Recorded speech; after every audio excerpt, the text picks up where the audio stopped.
Today you find us at a very snowy test track to answer the question we get asked more than any other at this time of year.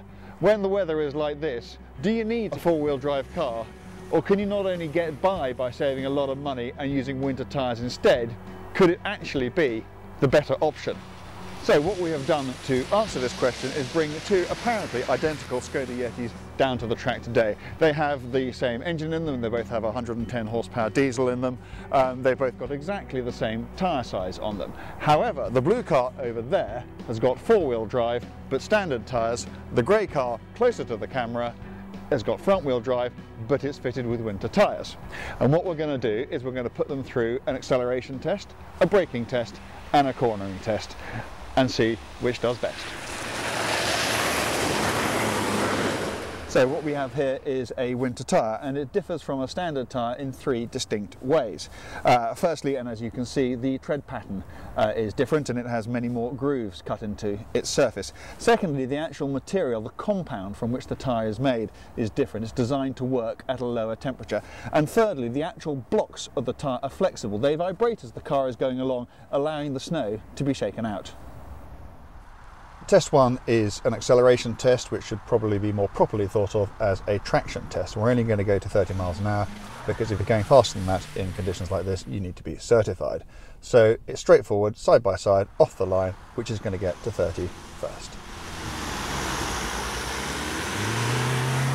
The results of the acceleration test, I guess, were not too difficult to predict. Winter tyres are good, but faced with a car that can divide up its workload in 4 different directions rather than 2, they never really had much of a leg to stand on. In the end, the Yeti on winter tyres but with front-wheel drive did it in 15 seconds. This Yeti with four-wheel drive but standard tyres took 11 seconds. Test 2 is as straightforward as test 1. It's a deceleration test this time. The cars run side by side at just over 20 miles an hour and then brake to a halt.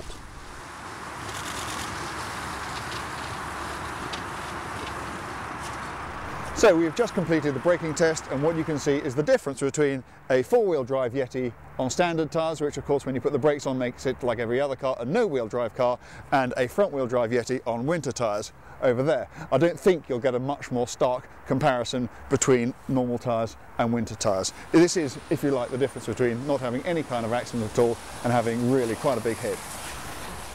Test 3 is a cornering test. We're going to go round and round in a snowy circle in a constant radius curve with equipment on the car which can measure the amount of lateral G each one develops. So we've just done the cornering test and the results are remarkable. The four-wheel drive Yeti with standard tyres managed to generate an entire 0.17 G of lateral acceleration while cornering in a constant radius bend on snow. The front-wheel drive Yeti on winter tyres created 0.23 G of cornering force. Now that may not seem very much to you, but in fact if you do the maths, what it says is that the front drive Yeti on winter tyres is capable of summoning up 35% more grip than the four-wheel drive car on standard tyres. Now I had a pretty strong suspicion the winter tyre car would win this test, but I had no idea how big that margin would be. So when the weather is like this, do you actually need a four-wheel drive car, or can you get away with a decent set of winter tyres?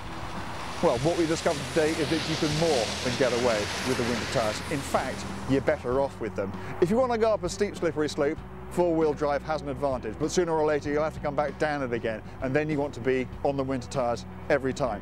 You're better off in the corners too. There's more grip, but more than that, there's more confidence, but the car is more consistent, it is easier to drive. So were it me and my money, I wouldn't bother with the four-wheel drive thing. I'd go and get myself a decent set of winter tyres every time.